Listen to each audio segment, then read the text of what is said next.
Yo quiero agradecer a Ana que me deje hablar aquí porque muchas veces esta historia del camino no se conoce. Soy la última persona que queda que la puede reivindicar porque el Camino del Santo Grial nació de una idea en el año 1999 que llevé como presidente al Institut d'Estudis Valencians, sociedad civil. Del Institut d'Estudis Valencians fuimos a hablar con la cofradía,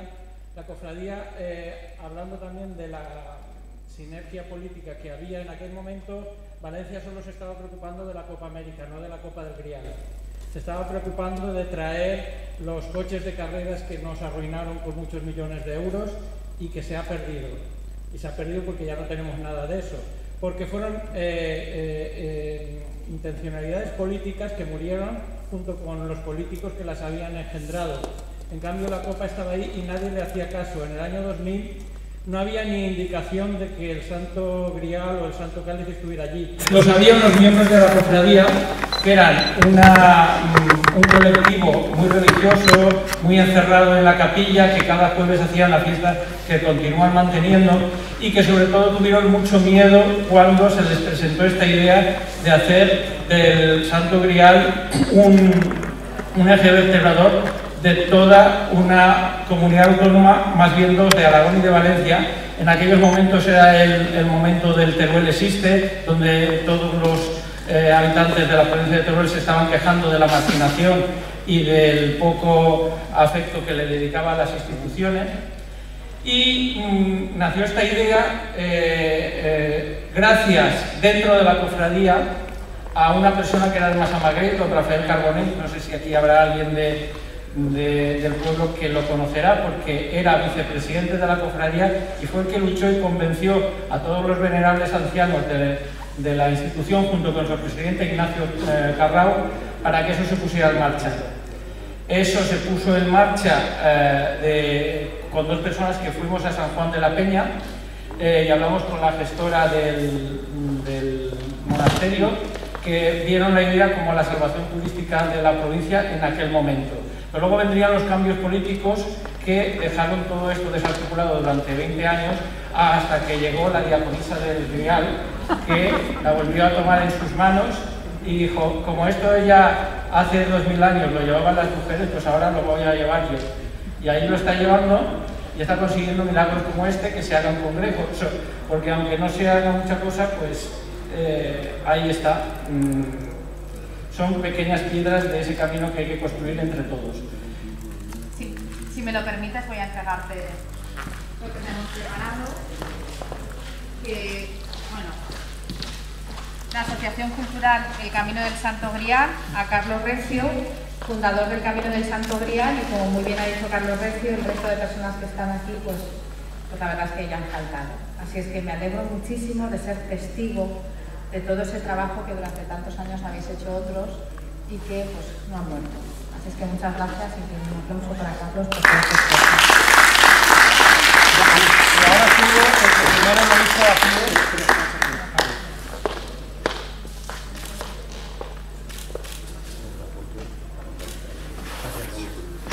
Y ahora voy a pedir que suba a Guillermo Eros, que fue el primer peregrino, digamos, infantil, este gran camino que entró en su día a la catedral como tal, portando una bandeja en donde llevaba el Santo Cáliz. Y bueno, Eros, cariño, darte las gracias por haber hecho aquella gesta, y creo que quieres decir unas palabras.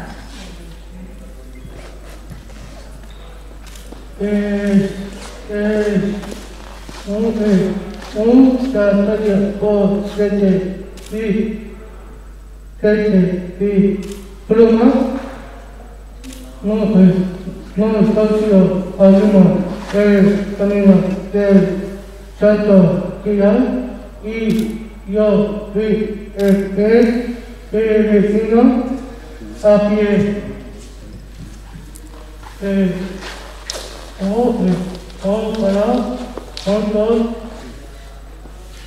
Ojalá muy pronto sea caminando entre Aragón y Valencia.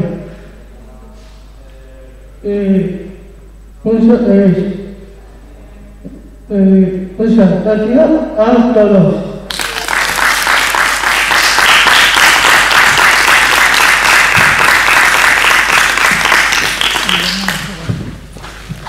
La Asociación Cultural El Camino del Santo Grial, a don Guillermo Eros Recio Peiró, primer peregrino del Camino del Santo Grial.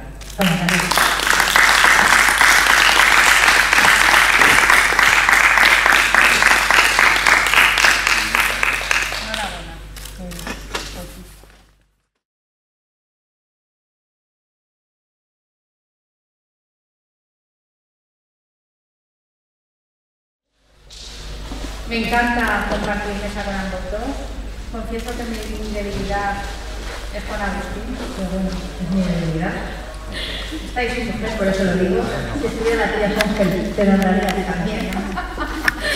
Sí, que las mujeres es muy importante por la semana. Y eso es todo. Así es que con cariño digo que vamos a empezar lo que es el Santo Grial, el libro que se denomina el mundo alemano-germanófilo.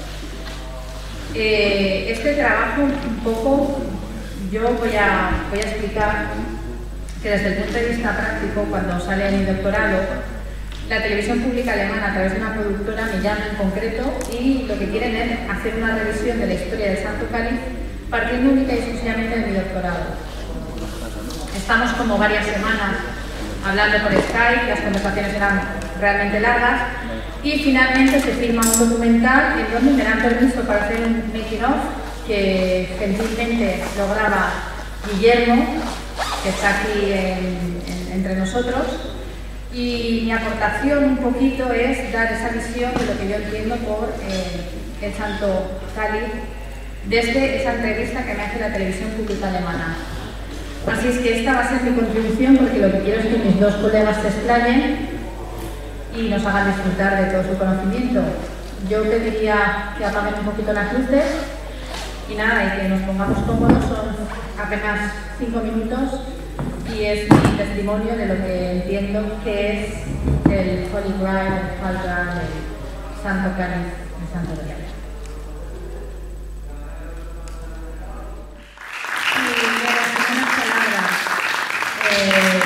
El sentido que tiene el Santo Grial, sin duda alguna, es ser consciente de que el poder que se nos da solo debe de servir para repartirnos. Quien utiliza ese poder para otras cosas, pues se ha equivocado y no entiende nada. Así es que desde ese amor cedo la palabra a Juan Agustín. ¿Sí? O el último, lo que quieras. Sí, pues va bien, te cedo el sitio, ¿vale? Sí, o cambiamos sitio si quieres, te pones ahí.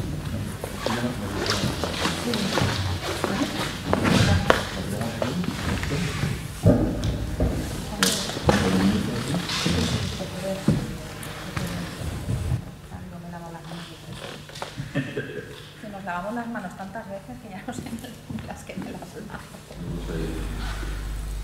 Bueno, soy Gabriel Sunger, estoy encantado de poder contribuir en este congreso. Todo lo que sea divulgar conocimiento es parte de la investigación. Yo como profesor en la universidad tenemos 3 patas: generar conocimiento, enseñarlo, pero también transferirlo a toda la sociedad que quiera escucharlo, ¿no? Y entiendo que la función de lo que hacemos hoy es esta misión de transferencia y por supuesto muy importante los participantes y representantes de la mesa anterior, porque son realmente los que hacen que llegue a través de los medios pues, a millones de personas, como hemos oído, ¿no? Yo en este caso, Ana me pidió centrarnos exclusivamente en el mensaje del Latis Exilis, que es lo que en la tradición medieval, en la literatura medieval, se menciona, y cómo llegamos y cómo hacemos esa conexión con las investigaciones que personalmente he podido desarrollar y que están volcadas en este libro, El Cáliz Revelado. De hecho, me parece necesario hacer un poco de didáctica por explicar cómo surge este trabajo y rápidamente comentar los antecedentes, ¿no? Importante en este conocimiento, en esta transmisión, cosas que tenemos en la ciudad de Valencia, en cualquier ciudad medieval del mundo, por lo menos en el entorno europeo, donde en base a estos patrones de diseño ya que se conocían en la historia del arte, vemos que podríamos comprobar cómo esas marcas que vemos en la piedra obedecen o se podrían inscribir en estos patrones, ¿no? Haciendo una búsqueda, una catalogación de estos símbolos que tenemos en la ciudad de Valencia, se me ocurrió pensar que, bueno, objetos de la época medieval, podían haber estado inspirados o realizados con aquellos patrones, y cuál fue mi sorpresa que efectivamente uno de esos patrones coincide plenamente con la composición del cáliz. Es decir, como veis, la proporción del cáliz, el nodo central, que no es el punto medio exactamente, coincidiría con el punto central de estos patrones. Igualmente las proporciones laterales, las tangentes de las asas, estarían dentro de estos patrones, como insisto, ya conocidos en la historia del arte. La segunda sorpresa y segunda aportación en esta investigación fue comprobar que la inscripción que tenemos en la base del cáliz, que no está dispuesta horizontal como aparece en esta foto, sino que está vertical, tallado en la piedra, entraría también milimétricamente en uno de estos patrones. Recordad que esta inscripción mide exactamente unos 17 milímetros. Por tanto, es extraordinario de nuevo comprobar la exactitud de la coincidencia de esos caracteres sobre uno de esos patrones. Esta comprobación me hizo pensar que podríamos estar hablando de una imagen especular. El hecho de que sea un patrón circular permite un giro, y esta inversión de la inscripción es lo que me llevó a plantear la hipótesis de que podría ser un hebreo antiguo, caracterizado en España, y que vendría a ser uno de los 72 nombres de Yahvé. Joshua Yahvé, Jesús es Dios, Jesús es el Salvador. Esta hipótesis luego la desarrolló Agustín, que nos hablará de ella, y esto nos llevó a poder identificar quién fue el posible autor de esta inscripción, por otras inscripciones similares en forma y en contenido, jugando con iniciales, que mencionaba el nombre de Yahvé y nos llevaba a la figura de Pedro Alfonso, que había sido rabino de Huesca, convertido al cristianismo, apadrinado por Pedro I de Aragón y Alfonso I el Batallador. De nuevo nos encontramos con un símbolo con las letras de Yahvé, de nuevo de 15 milímetros este símbolo, y eso que nos llevaría de nuevo a la interpretación tanto en la inscripción en la versión árabe como desarrollar Agustín, como la versión hebrea que yo apunto esta hipótesis, resulta que podrían tener el mismo significado. Yahvé Jesús es Dios, ¿vale?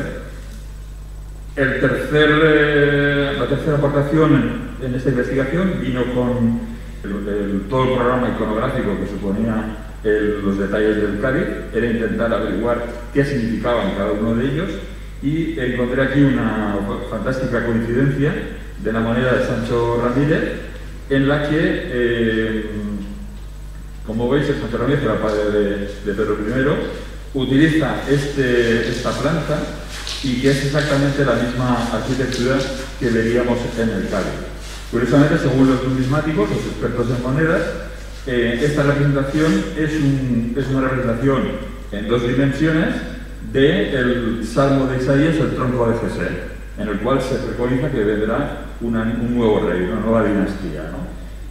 Curiosamente, la equivalencia entre el diseño, las curvas de la voluta, el tallo del tronco de Jesé y la proporción, y en vez de la cruz tenemos la copa, yo creo que aquí había una directriz, una coincidencia que nos hace pensar que fue esta dinastía la que inició la construcción del cáliz tal cual la conocemos en la actualidad, siempre basándose en la reliquia original, que es la copa. Por esa razón se ven los detalles del cáliz con estas hojitas en las asas, porque son totalmente las volutas de lo que es la planta de Jesé. Bien, aquí un poco el resumen de todo el estudio iconológico que se hizo del cáliz, y nos lleva a preguntarnos, bueno, vamos a ver, siendo una reliquia tan importante, ¿cómo es que no se menciona en ningún documento?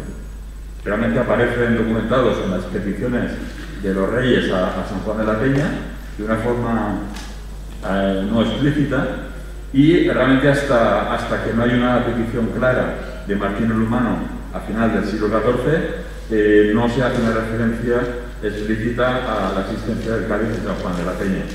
Esto me llevó a analizar otros documentos que también se conocían ya en la historia del arte, pero que curiosamente no habían sido analizados visualmente, gráficamente, cosa que para mí como profesor de diseño es fundamental. Si no veo el documento original, es muy difícil articular ningún discurso o siquiera entender los que se hayan hecho antes que cualquier otro, ¿no? Mi sorpresa fue encontrar que este documento no se había publicado nunca, no había salido en ningún medio, en ninguna publicación, pero sí los historiadores hacían referencia a él porque es conocido como el Relicario de San Juan de la Peña, un manuscrito hecho en San Millán de la Cogolla, no en Aragón, que posiblemente fue algún intercambio entre los monasterios, y es conocido por los historiadores porque lo que hace es desarrollar en el primer día del reinado de Pedro I de Aragón, recibe todas las reliquias como heredad de su padre Sancho Ramírez, y donde se describe pues todo lo que había en el monasterio. Aparentemente debería estar aquí mencionado el cáliz, ya si estaba en el monasterio, estamos hablando que esto es finales del siglo XI, y evidentemente pues no aparece descrito, por lo menos en la traducción literal, tal cual los historiadores nos habían hecho llegar, ¿no?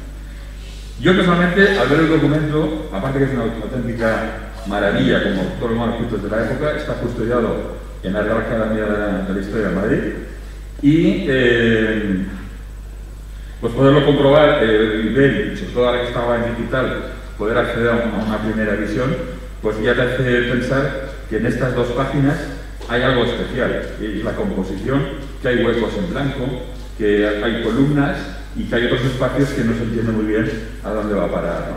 Entonces, como investigador, la primera aproximación es entender si ha habido un criterio geométrico para la composición de estas columnas, ¿no? Y la sorpresa fue que efectivamente, bueno, quizá también mencionar que en este glosario, el glosario eran como los diccionarios de la época, donde se recogían todos los términos que se utilizaban en aquella época. Aparece en la letra C, en unas letras, en unas entradas anteriores, ya aparece mencionado un cáliz en latis est, es decir, la descripción de cáliz latis ya existía, como una forma de un cáliz de piedra. E incluso el término exibis también existía, porque es otra de las entradas que aparece en este mismo diccionario. Bueno, pues como os decía, la composición de este texto es extraordinariamente geométrica, con una perfección que hoy en día a mí personalmente me sigue llamando mucho la atención, que como veis, jugando con las diagonales de las dos hojas y luego de una y de otra, donde cruzan esas diagonales, se establecen las verticales que delimitan las cajas de texto, tal cual lo podríamos hacer ahora con un sistema de maquetación, lo cual denota que este texto fue muy estudiado y muy maquetado. O sea, el que lo compuso sabía perfectamente de reglas de geometría y tenía criterios muy claros de cómo tenía que hacer este trabajo. En concreto, el relicario ocupa la columna central y la media columna al otro lado, y la hipótesis que se plantea es que, bueno, podría estar descrito de forma implícita, no explícita, el cáliz en este texto. Y una forma de visualizar esta hipótesis es que efectivamente la silueta del cáliz entra exactamente en la composición del texto. Hasta el punto que el nodo central de los dos textos coincide con el nodo de lo que es el cáliz, ¿no? ¿Cómo desarrollamos esta hipótesis? Pues bueno, los propios historiadores son los que dicen que en la traducción del texto, en la aproximación puramente filológica y literaria, hay unos textos que no entienden qué significa o qué puede significar. Y es que en un momento dado dice que de las reliquias que trajeron de Jerusalén, hay restos del pesebre del Señor, de la transfiguración. Ya me diréis qué objeto físico se traerá de algo inmaterial, como es una transfiguración, ¿no? del Templo del Señor, del Monte Calvario, de la Piedra del Señor, del Santo Paterno. Es decir, daba a entender como si esto fuese una descripción elíptica a un objeto que existe pero que no se quiere mencionar, pero lo está describiendo en sus características, ¿no? Y eso fue lo que a mí me llevó a pensar, bueno, ¿cómo podría estar mencionado el cáliz de otra forma? Con algún acróstico, algún mensaje oculto, etc. Y en principio me pareció que habían unos signos importantes en las cabezas del texto. Primero que este texto está insertado al final de la letra C, que la vemos en la primera columna, que el texto empieza con una A, una alfa, y acaba con una omicron, que podría ser una transliteración de omega, alfa, omega, principio y fin. Me daba pie a pensar algo. Es más, luego las tres letras últimas están separadas, como dando a entender que aquí hay algún mensaje más allá de lo que pone estrictamente en su significado literario. El hecho de que hayan estas pequeñas anomalías o coincidencias me hizo pensar que, bueno, posiblemente podría haber algo más, ¿no? ¿Y por dónde empezar? ¿O cómo desarrollar la hipótesis? Si es que la había o si es que se podía sostener en algo. Lo que hacemos en investigación es, con recursos gráficos de la época, qué composiciones o qué tipo de mensajes se habían escrito jugando con iniciales o jugando con letras. Por mencionar dos referentes, el más importante de ellos es una de las firmas papales, los Bene Valete, que es una especie de visto bueno, en el cual cada papa personalizaba su forma de componer con letras ese Bene Valete. Es decir, con las columnas de la N metían el resto de letras y hacían un juego de letras. Hoy en día esto es un ejercicio de diseño gráfico extraordinario. Sigue siendo muy vigente porque es muy creativo, o por lo menos induce a darle vueltas y ver cómo hace coincidir los laterales de una letra con los de otra, etcétera, etcétera. E incluso el Papa Urbano I, cómo juega con sus iniciales también. Algunos otros ejemplos de monogramas hechos por emperadores, también jugando con la tipografía como parte característica, jugando con letras. Tenemos varios ejemplos de monogramas de reyes de la época. Y lo más fascinante, ejemplos de lo que se llaman laberintos visuales, que en toda la literatura española tenemos más de 100 ejemplos documentados, con ejemplos de geometrías dentro del texto, más o menos evidenciados, más o menos fáciles de encontrar, como es el caso de la secuencia de Romano Mauro y el monje Vigilán aquí en España. Estamos hablando de siglos anteriores, de ya siglo VIII, siglo IX, y en aquella época, siglo XI, laberintos visuales realmente muy complejos, donde realmente te tienes que fijar y buscar dónde está el mensaje, que suele ser el nombre del autor o del patrocinador de la obra. Se hacían con esmero, porque eran las únicas hojas decoradas, pintadas, y era algo realmente especial. Algunos de ellos realmente complicados, porque tenían una lectura circular a lo largo de todo el día. Bueno, pues con esas premisas, la hipótesis es, bueno, ¿qué letras son las que resaltan en este texto? Y me fui a buscar las mayúsculas que estaban en los extremos o alineadas con aquellos puntos que había identificado. Tenemos la particularidad que en el texto se menciona a San Juan de la Peña en una columna y justo a la misma altura en la otra columna Jerusalén, ¿vale? Con lo cual podría ser, bueno, pues explorando la hipótesis, podría ser uno de los puntos en los que basarnos. Circunstancialmente, justo arriba de tanto de San Juan de la Peña como de Jerusalén aparece la palabra Domini, del Señor, ¿vale? Con lo cual, bueno, podríamos ver en estas diagonales o en estas líneas inclinadas, podríamos encontrar algo más, porque de momento ya teníamos el cáliz Domini, que ya es una referencia de por sí importante. ¿Y cuál fue la sorpresa? Que efectivamente en la vertical de la derecha encontramos Latis, coincidiendo con las letras finales del texto, y en la otra columna Exilis, coincidiendo con las mayúsculas de los nombres de las reliquias que habían en el monasterio, insisto. De forma que nos encontramos en este texto una referencia implícita de lo que es el cáliz Lapis Exilis Domini, Con lo cual son los 3 atributos del cáliz, al cual se conocía a la media, un cáliz de piedra preciosa del Señor. Yo creo que es un dato realmente sorprendente y luego ha sido algo novedoso por lo implicado o lo escondido que estaba, y también habría que ver con qué finalidad se escondió. En mi opinión, por concluir, obedece a la tradición del cáliz de haber sido perseguido, de haber sido intentado robado o destruido incluso, y los propios monjes, en su propio hacer cotidiano de escribir textos que les pedían, lo mencionan, pero de una forma muy discreta y de forma escondida, como había sido la tradición del cáliz hasta aquel momento. Y esto es simplemente.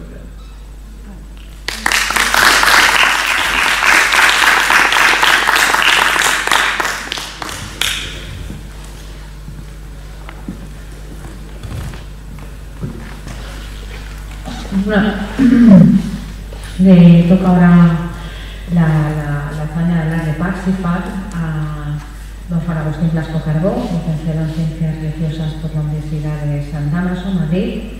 También tengo que decir que tenemos la suerte de tener un políglota entre nosotros que no solamente habla español, valenciano, alemán, sabe de latín, sabe de árabe, sabe de hebreo. Y pues también lo he escuchado hablar francés y, como decía, el oxidado, pero ya quisiera yo hablarlo así. Y, en fin, una suerte de tener entre nosotros un erudito en estos temas tan interesantes y tan cercanos a lo que es el Santo Cáliz.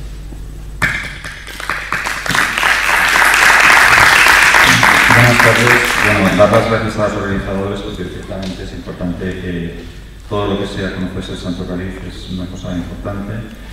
Evidentemente, esta mañana habéis recordado a Enrique Senén, y yo lo recuerdo porque justo hace un año estuvimos aquí.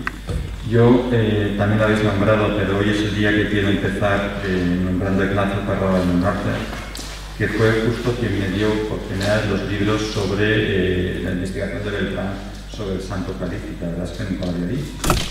Yo voy a contar en forma de historia, porque creo que a veces es casi lo más fácil de seguir y no lo he hecho nunca, y quiero hacer una aportación novedosa a lo que fue una investigación en 2016 bastante vinculada con la Riverson Hill, que como veis lo tenemos aquí y es un privilegio. Eran aproximadamente las 11 de la mañana del lunes 11 de julio de 2016 cuando mi hermana María del Carmen Blasco me contactó curiosamente vía WhatsApp preguntándome si conocía la inscripción del Santo Cáliz. Le contesté que sí, porque había estado ocurriendo algunas conferencias de don Jorge Manuel Rodríguez, que sabéis que ha hablado, si no hablará mañana, y en cualquier caso me comentó mi hermana, que estaba en ese momento en contacto con Alicia Parazón, que también ha estado esta mañana, que ella sabía que yo tenía ciertos conocimientos de árabe y hebreo. Según Alicia, un catedrático, justo yo no lo conocía, Gabriel Songel, había lanzado una propuesta respecto a la lectura de dicha inscripción, y su investigación iba a hacerse pública justo el próximo miércoles. Tras mandar una foto de la inscripción, para os lo cuento en forma de anécdota porque casi es un poco para reírse, el comentario que me transmitió mi hermana es que Alicia le preguntaba si ponía Jesús Dios en hebreo. En medio de mis tareas de trabajo, miré la inscripción y a simple vista le contesta a mi hermana: «Mame, pone Jesús Dios, pero en árabe». Mis conocimientos de árabe y el conocimiento de cómo se escribe el nombre de Jesús en hebreo y cómo se puede transliterar al árabe, pues en un momento me permitieron leer sin corridas la transliteración del nombre de Jesús tal y como suena en hebreo. Pero mi hermana me contestó: «Es que me dicen que es en la visión reflejada». Yo soy un zurdo ambidiestro corregido y tengo una mente un poco especular y puedo escribir incluso al mismo tiempo en las dos direcciones. Es una cosa que tengo desarrollada como don, ¿no? Pero al darle la vuelta es cuando en segundos vi que efectivamente ponía Jesús Dios en hebreo.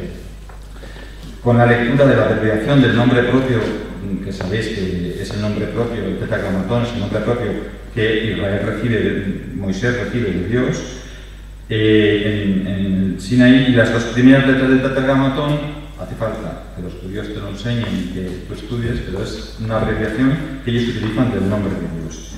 Y lo que yo luego vi a continuación es cómo en 4 letras se escribe el nombre de Jesús, tal y como está, por cierto, podéis entrar luego en internet, el Titulus Crucis, que es parte del Titulus Crucis que se puso sobre la cruz de Jesús, ¿no? Entonces, estaba el nombre de Jesús con 4 letras. Enmudecí.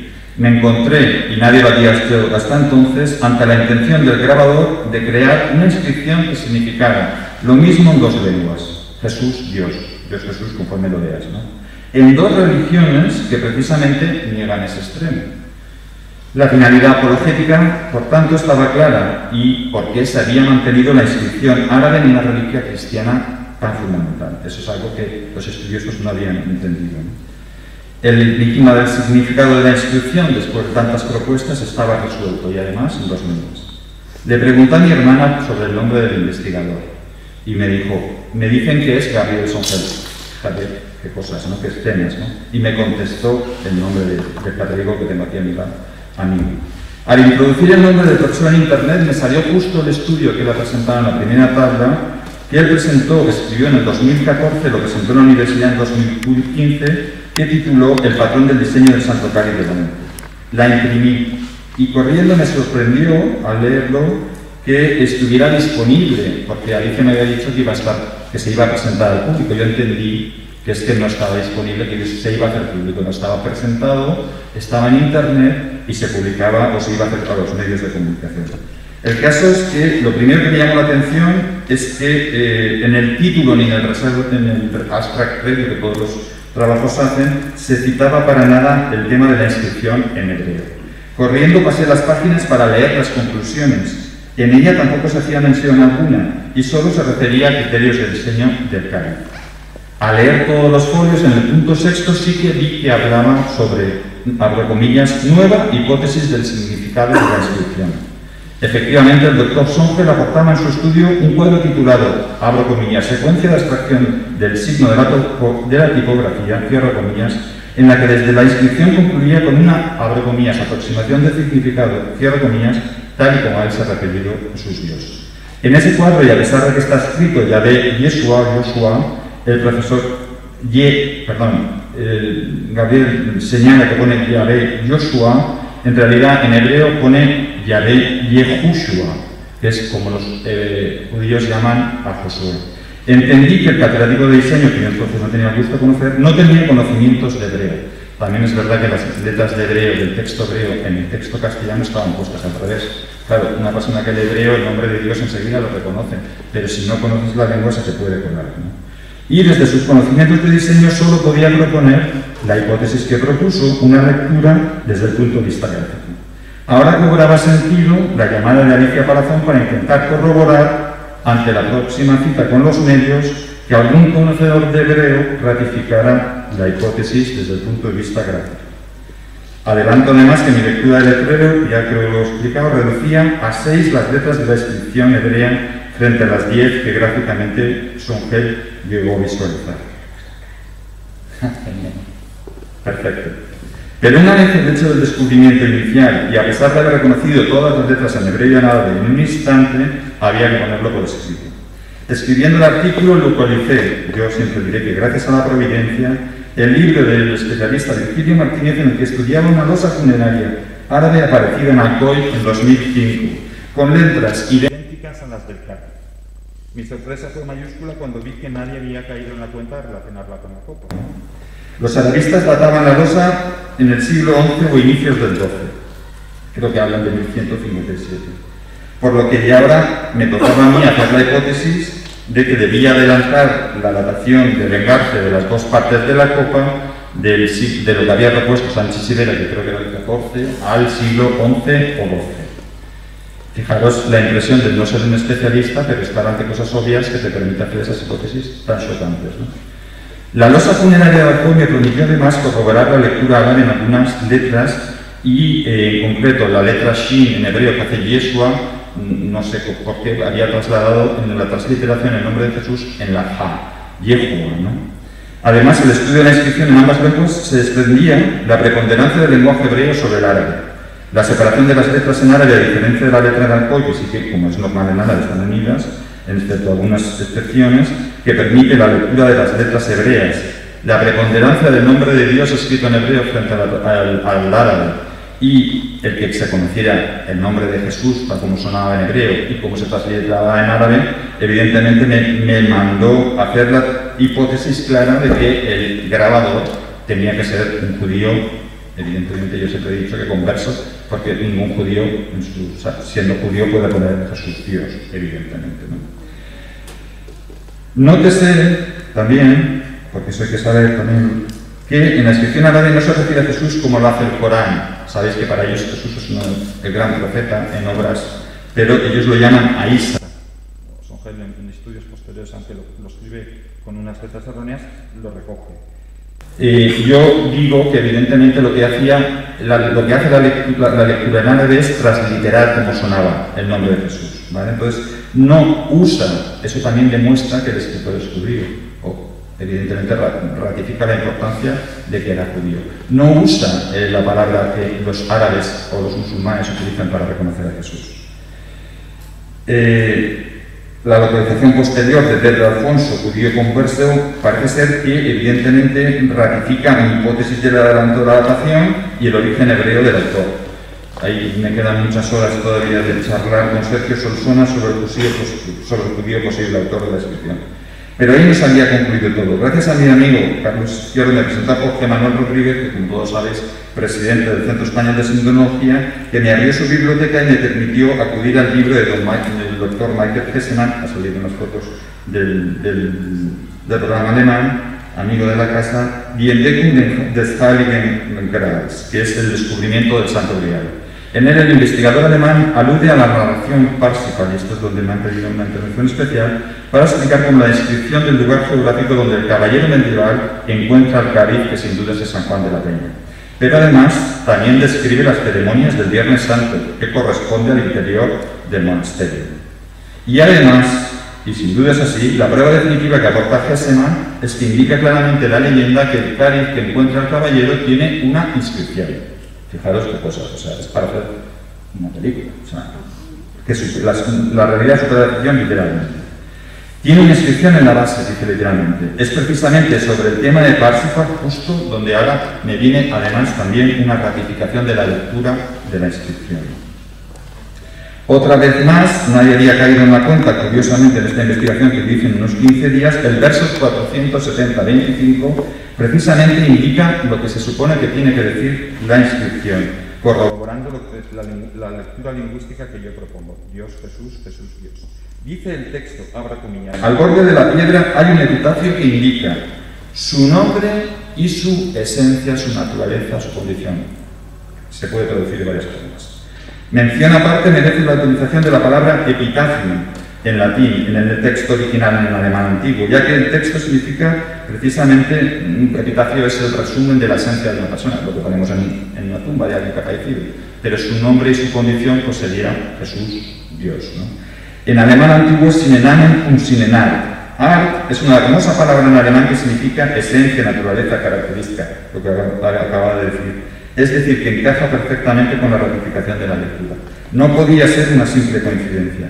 Una vez más, la providencia había sido grande conmigo y, sorprendentemente, tanto la traducción alemana del texto como la del castellano que nos ha llegado, están en las librerías, estaba en el CES ese verano de julio del 16, han cambiado la traducción para dar un poco de sentido, de forma que el nombre, su nombre y su condición, el adjetivo posesivo de tercera persona en singular, que en español es su, el tercero de plural es sus, pero en alemán es completamente distinto, seine y ihre, o sea, no tiene nada que ver. Pues lo han cambiado para dar un poco de sentido, de forma que el nombre y la naturaleza o la condición o la esencia se refiere a los caballeros y damas que están alrededor del grial.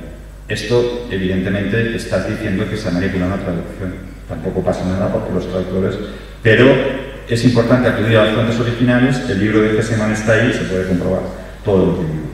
Concluí mi investigación con la propuesta sostenida. Esto enlaza también con lo último que he hecho, la última investigación. Yo retomé, utilizando el libro de Hessemann, que hay otro verso, que es el 469, muy interesante, que habla de que hay una, voy a citarlo literalmente, que es mejor, abro comillas, escuchar lo que nutre a los valientes caballeros. Viven de una piedra, cuya esencia se llama lapsi exilis. No lo voy a deletrear, bueno, sí, L-A-P-S-I-T, otra palabra, E-X-I-L-L-I-S. Vamos a ver, es importante deletrear, porque sabéis como el latín son conjugaciones y es verdad que se pueden modificar algunas letras, pero es importante para encontrar el sentido. Curiosamente se utiliza, cuando habla de la esencia de la piedra, utiliza la misma palabra ar que veíamos antes, que se refería a la condición divina de Jesús. ¿Vale? Eso es una casualidad especial, que evidentemente yo creo que está entrelazando. Respecto a esa expresión latina, propuse la lectura cristiana que haría, en vez de lapsi terminado en T, simplemente es cambiar la última S, lapsis exilis. Ojo, no es la que ha hecho Gabriel, hablo de nos. Lapsis viene de lapsus. Lapsus es, bueno, sabemos que el lapsus es una palabra que se usa en castellano, es un error, es un lapsus, es un error. El pecado en términos cristianos es un lapsus en latín, una amartía es la palabra en griego y en realidad es como un error, ¿vale? Entonces, en vez de dar importancia a la piedra, yo propuse la lectura canónica cristiana, que además vendría ratificada de por qué lo han mantenido el texto, esa expresión en latín. No tiene mucho sentido que se mantenga en latín si no es para hacer una lectura canónica cristiana de la Iglesia. Entonces, las traducciones actuales que han hecho los románticos alemanes se han ido un poco por el nivel esotérico y hablan de lapis exilis como piedra pequeña o lapis exesteris, ya los más estrambóticos, piedra de las estrellas. Estamos hablando de cambiar muchas más números de letras de la que yo propongo desde un punto de vista canónico, ¿no? Y cristiana. La esencia puede referirse tanto a el nombre, lapis exilis, teóricamente, lingüísticamente podría decirse tanto de la esencia como de la piedra, pero claro, si el texto dice escuchar algo que nutre a los caballeros y las damas que están alrededor del Santo Cáliz, lo que está claro es que una piedra, en mi opinión, no nutre. No parece tener ese sentido de que sea la piedra lo importante.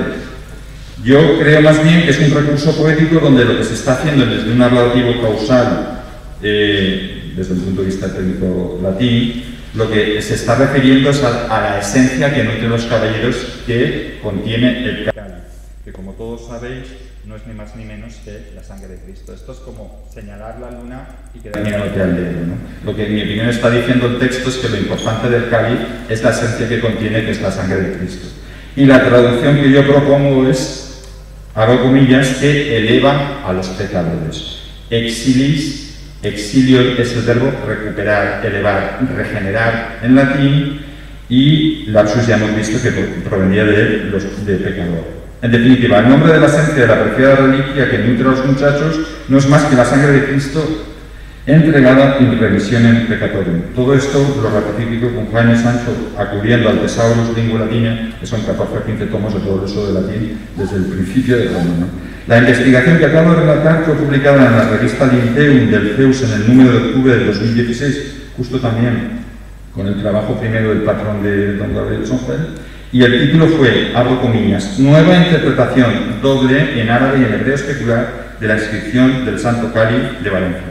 Realicé al respecto también, un mes después, una ponencia en el Simposio de Teología Histórica, en noviembre de ese año, justo en la Facultad de Teología, y que se ha recogido en el volumen El Cáliz de la Misericordia, la redención que nuestro mundo necesita. La verdad es que sorprendentemente, y a pesar de la importancia que en mi opinión tiene la investigación y esa lectura doble, como podéis imaginaros, lectura en hebreo y en árabe con identificación de las letras correspondientes y con el mismo significado Jesús, Dios, en las dos lenguas, es verdad que algunos investigadores locales que desconocen tanto el hebreo como el árabe lo suficiente, por lo menos, para contradecir lo que yo digo, se empeñan en citar mi estudio o mi trabajo exclusivamente respecto a la lectura árabe. Lo mismo ocurre con muchos artículos aparecidos en prensa en los diversos periódicos de tirada nacional y local a raíz de nuevas investigaciones. Eso basta ir a la biblioteca. Desconozco el porqué y el por quién, pero creo que es una falta de rigor científico que ensombrece la labor de buena fe de tantos que se empeñan para que el Santo Cáliz de Valencia adquiera el conocimiento que se merece. Es muy importante a los científicos cuando te enseñan, bueno, yo estoy haciendo el doctorado ahora, lo primero que hacen hacer es un curso de ética, pero es que es muy importante, no solamente evidentemente no atribuirle cosas de otros, sino citar adecuadamente. Por una razón muy simple, fijaros cómo los investigadores estamos interconectados y la chispa de uno nos puede motivar a otro. Pero puede ser que no te motive a ti y puede ser que motive a otro. Entonces, si citamos parcialmente, aparte de que eso es muy difícil de justificar científicamente, lo que está claro es que estamos evitando que otras personas acudan a las fuentes a leer las cosas y que puedan ver cosas que yo no he visto. Entonces hay que ser muy humilde, muy honesto y muy claro. Hay una persona que hizo una hipótesis, que la tenemos aquí desde una perspectiva gráfica, y evidentemente no tenía conocimientos de hebreo para hacer una lectura ratificada en la lengua. Afortunadamente, por la historia que os he contado, que no se ha contado en público en amigos y mi familia que lo conoce, pero he querido dar este congreso, esta aportación, efectivamente, tal y como pasó, y encima con 2 testigos por medio, y en un segundo, yo vi esa lectura doble en árabe y en hebreo. Acto seguido llamé corriendo a Antonio Rossi. Digo, Antonio, ¿dónde estás? Estoy en la segunda residencia. Me voy allí y te presento. Y me acudí con el trabajo de Gabriel Songel y dije, mira, hasta aquí ha llegado Gabriel Songel, lanza la hipótesis, me llaman a mí y veo esto doble. Afortunadamente esa investigación, que creo que es concebida, como lo queráis ver, pero científica, después de estudiar 3 años de hebreo y 3 años de árabe, lo suficiente para hacer la lectura y como cristiano conocer el nombre de Jesús en las 4 letras como se escribe, afortunadamente se enriqueció con la aportación importante de un adelanto de datación en 2 siglos que ha permitido descubrimientos posteriores y la lectura del Lapsis Exilis, que yo sí que creo que a mí, por lo que veo, tú pones el hincapié un poco en la piedra, mientras que mi lectura va un poco de dar la importancia a la esencia del cáliz, que es la sangre de Cristo. Pero lo que quiero que nos quedemos todos es lo importante de la interacción entre todas las personas, y lo que sí que yo reclamo es que por favor cuando se necesite con el trabajo completo, porque yo no solo hice una aportación en árabe, sino que, entre otras cosas, porque imaginaos el momento hermoso de ver las 2 cosas a la vez. Entonces, es importante que citemos a las personas con el trabajo completo. Hubo una hipótesis desde una aproximación gráfica, tal y como literalmente dice Songel, y yo la ratifiqué lingüísticamente en hebreo y además vi, bueno, de hecho, como os he contado, primero vi el arte. Lo que os he contado es la película para que entendamos cómo a veces pasan cosas así. Es verdad que tiene que haber un sustrato para poder entender las cosas, porque si no, no las ves. Pues muchísimas gracias por permitirme hacer la aportación. La verdad es que es un gusto trabajar con gente como vosotros, muchos años más, y yo sí que es verdad, y como creyente, pues que además coincido también con lo que dice Ana, creo que lo importante es, el cáliz es un privilegio tenerlo entre nosotros, tenemos un año santo eucarístico, lo más importante es los sentimientos que Jesús tuvo esa noche para hacer una nueva alianza y que intentar que todo fuera distinto. Es algo tan simple como que nos cuidáramos los unos a los otros. Que creo que ahí estamos todos de acuerdo. Muchísimas gracias.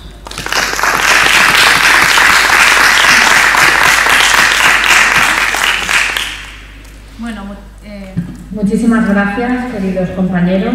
Muchísimas gracias, Songel. Siempre que hablas, sabes que admiro muchísimo tus aportaciones y te lo digo en privado y públicamente. Porque cuando yo empecé a hacer el doctorado, mi director de tesis me dijo, pero si eso nadie investiga, a mí me interesa.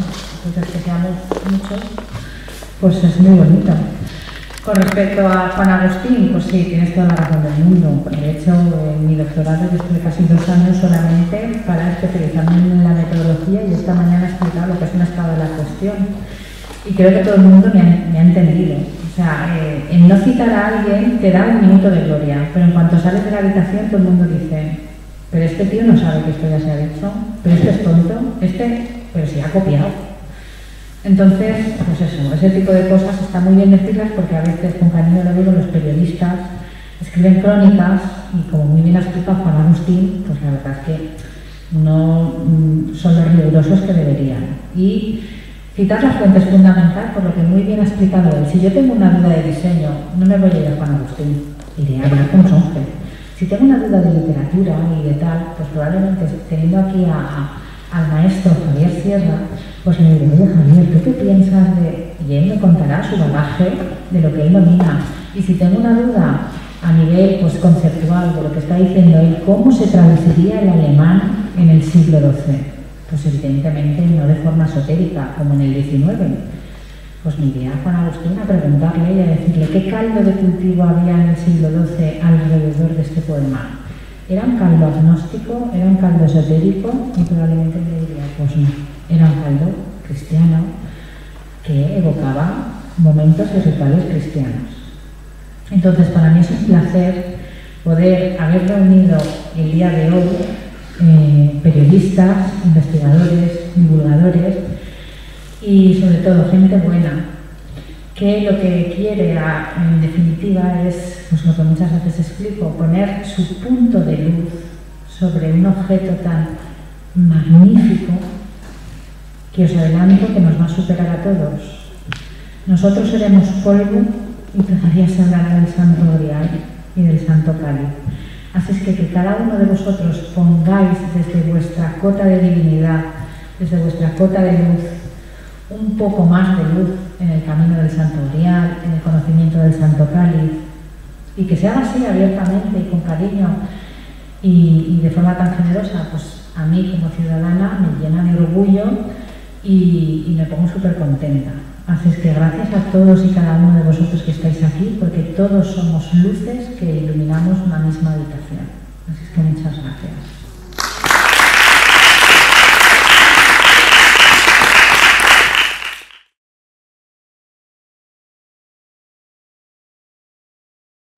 Aclarar esta duda. Bueno, primero felicitarles porque estoy fascinada, pero realmente fascinada por lo que he oído y conmovida, porque me impresiona mucho. Y me ha surgido una duda sobre esa inscripción. ¿La persona que hace la inscripción conoce las dos lenguas? ¿Es conocedora de las dos lenguas? Lo hace con toda la conciencia, claro, porque no puede ser casual. ¿Y qué tipo de personaje, digamos, o tipo de persona de la época puede dominar las dos lenguas y tener conocimientos cristianos? Bueno, históricamente es que es importante acudir a los momentos, porque claro, a nosotros no nos podemos entender, pero date cuenta que estábamos los cristianos prácticamente en Pirineos y esa inscripción lo que está diciendo es Jesús es Dios precisamente en dos lenguas. Al poner la inscripción vertical, aparte de fomentar la sensación de que esa copa se llenaba, y entonces tú en realidad lo que haces es precisamente giras la cabeza, tienes que tener un poco de capacidad, o sea, desarrollado. Giras a la derecha y lo ves en árabe, giras a la izquierda lo ves en hebreo, imaginado, reflejado, ¿no? Pero claro, para que veáis un ejemplo, el Titulus Crucis que he comunicado, que luego entráis en internet, que es bueno, ni más ni menos que la descripción que ponen los evangelios, que se puso arriba de Jesús, está el trozo porque se partió por la mitad y estaba la mitad en Jerusalén y la mitad que sí que se ha recuperado en Roma. Está primero en hebreo, lo que se dice Jesús Nazareno, rey de los judíos, y luego está en árabe y en griego, pero en latín y en griego, y está escrito al revés, el griego y el latín. Bueno, el latín y el griego se escribe de normal como nosotros, de izquierda a derecha. ¿Por qué? Porque ellos como hebreos están acostumbrados a verlo al revés. Entonces, primero estamos ante unas personas, evidentemente de origen judío, porque claro, y son personas que conocen evidentemente la visión especular, porque luego el latín, el castellano, lo que fuera, se lee al revés. Entonces lo tienen muy... Y desde luego que es un poco lo que yo vi al conocer las lenguas, es que, claro, conocía el hebreo como original, la abreviación del nombre de Dios solo lo puede conocer en hebreo. Vamos, aquí a mí me costó 3 años hasta que te lo enseñan, mi experiencia personal, ¿no? Pero además es que conocer el nombre de Jesús es una cosa particular. Y luego, claro, tienes que transliterarlo al castellano. Esto, el transliterarlo parece una palabra muy técnica, pero es muy simple, porque a nosotros, ¿cómo nos ha llegado el nombre de Jesús? Pues nos ha llegado transliterado del hebreo a Jesús en griego, a Jesús en latín, y luego al castellano que hace J la I. O sea, ¿me entendéis lo que quiero decir? Simplemente es como si yo escribiera Washington, pues Washington, como suena, no como es, ¿no? Entonces, nos ha llegado. Claro, evidentemente es una persona que conocía. En mi trabajo, que luego está, bueno, es accesible también, lo que yo intento explicar, porque claro, yo lo veo en segundos. Para eso tienes que conocer las dos lenguas y tener esa visión un poco. Pero claro, yo luego intento explicar que evidentemente se renuncia a parte de la escritura de las dos lenguas exactas para poder generar una realidad intermedia, digamos, Pero lo que sí que es verdad es que yo lo que creo, que es lo que yo he narrado, que se me ponían los pelos de punta todavía, es la sensación en segundos de ver lo que era la intención del que grabó. ¿Me entendéis lo que quiero decir? En segundos se ve, bueno, no tengo aquí delante, pero es que la inscripción, si le das, o sea, se ve, porque esa es otra, el árabe y el hebreo evidentemente han evolucionado, pero los sonidos y las letras son muy parecidas. La inscripción luego, la escritura es distinta, pero los sonidos básicos semitas son lo mismo. Entonces, no es tan complicado si conoces las dos lenguas reconocer. Por la parte de la autoría, el personaje de Pedro Alfonso fue rabino de Huesca, con lo cual era conocedor del hebreo, incluso del hebreo más antiguo que nos podamos imaginar, y había traducido como conocedor obras de árabe. Entonces, el hecho de que estuviese vinculado a la realeza parece que fue la persona idónea o que estaba en el momento oportuno y con los conocimientos necesarios para hacer ese trabajo, ¿no? Yo tengo que aportar una cosa más. El primer investigador que empieza a hablar de Petrus Alfonsis es Sergio Solsona, que lo tienes ahí detrás, con sus maravillosas intuiciones, y desde el punto de vista práctico, en mi doctorado, por supuestísimo, también abordo este tema, porque no estaba desarrollado cuando yo estoy haciendo el doctorado, todas estas cosas no han salido publicadas. Yo voy a la Escuela Bíblica de Jerusalén y hablo con el padre Puig, que es el padre que más domina el tema de los manuscritos del Mar Muerto, y me voy allí con la inscripción, con todo, me voy a pasar horas con él y a decir, usted aquí qué es lo que ve. Entonces, lo más curioso de todo es que tanto el padre Puig como otro gran investigador que hay ahí, que es un mexicano que habla español perfectamente, el padre Puig habla en francés, pero bueno, nos entendíamos muy bien. Ambos dos dicen que esto es muy curioso, o sea, Sonja por su lado ha visto Dios Jesús, él por su lado ha visto Dios Jesús, pero es que yo por mi lado, cuando voy a la Escuela Bíblica de Jerusalén, yo hago una triple lectura, no es que la haga yo, entiéndeme, la lanzo como hipótesis en mi doctorado, pero está refrendada, que no me invento las cosas. Entonces, una es leer en hebreo, como estaban diciendo, de izquierda a derecha, Yeshua es Jesús. Yeshua Jesús. Otra es esto, pasado al lenguaje árabe, si tú lo lees suena Yeshua Jesús.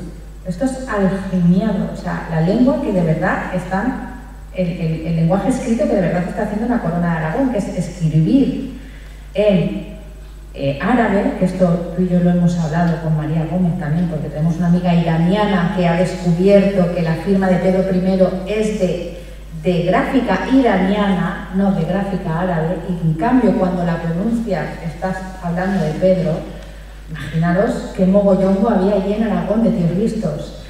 Bueno, pues la tercera hipótesis es que si tú coges mi nombre, que es Ana, y dices ANA, ¿ves? Suena a ANA, vale, pues si de la misma manera intentas hacer una fonética de la shin y de todas estas letras que aparecen tanto en hebreo como en árabe, suena como si estuvieras diciendo esto, Husu. ¿Tú conoces a Husu? Yo también. Entonces, imagínate que en hebreo, en árabe y en Husu, todo se refiere a Jesús. Pues el padre Puig y el padre Francisco Vargas aún me decían, pues yo creo que mitad es en árabe y la otra mitad en hebreo, porque yo veo aquí. O sea que todos los que saben lenguas en estos dos idiomas están viendo algo, pero lo más fundamental es que todos identifican la palabra Jesús o bien en hebreo o bien en árabe. Y hay una falta de ortografía en árabe. Si cogemos la letra, si cogemos toda la frase en árabe, porque hay dos letras que siempre van unidas y en árabe aquí no van unidas. Entonces, si tú piensas cómo los árabes escriben, que embellecen muchísimo lo que es la caligrafía, y además hay una falta, pues este señor no era árabe. Pero si además te pones lo que hay que hacer en un estudio iconográfico, iconológico, un estudio profundo de la época, la controversia judía, uno de los grandes valedores de esa controversia es Petrus Alfonsis, que precisamente escribe un libro sobre la controversia judía en medio del reino de Aragón, convenciendo a los hebreos que el verdadero Mashiach es Jesús. Y si tienes alguna duda, te vas al Museo de Navarra y pides ver los Jesucristos del siglo XI y XII, y verás a un Jesucristo con unos rizos preciosos de judío, representado totalmente como un hebreo, que les están diciendo a los judíos de la época: el que crucificaste era vuestro Masías hebreo, no lo olvides, no es nuestro Jesús cristiano, es vuestro Masías hebreo. O sea que está todo esto más que justificado para una pieza de este orden. No, y sobre todo es que es una época donde las culturas estaban mezcladas, o sea, el mismo Maimónides, o sea, sabéis que es de origen sefardita, español, o sea, tenían sus contactos, o sea, son culturas mezcladas. Lo que sí que es verdad que es la impresión, a ver, basta con que conozcáis un poco a cualquier judío o a cualquier árabe, lo que da impresión es ver en hebreo Jesús Dios. Ojo, Jesús Dios con el nombre del Tetragramatón, que para ellos es sagrado. Os remitiría al texto de Pablo en términos teológicos. No sabéis el texto es del nombre de Jesús porque toda rodilla se doble, Filipenses 2:5, ¿no? De forma que lo que está intentando hacer Pablo es sustituir el Tetragramatón por las 4 letras del nombre de Jesús, ¿no? Para que... Claro, entonces las lenguas también participan de eso, pero es lo que estamos todos hablando, cada uno desde su punto de vista. Lo que sí que es impresionante es esas culturas donde había gente que, bueno, que veían tenían esa capacidad. Hombre, nosotros ahora hacemos otras cosas, ¿no? Pero en esa época pues tenían esas inscripciones, esas lecturas, y son personas que estaban acostumbradas a ver en doble y a trabajar las dos lenguas. Y la verdad es que luego es lo que dice un poco Ana, han estado tantos años diciendo si es árabe, si es hebreo, pues al final es que es un poco mezcla de...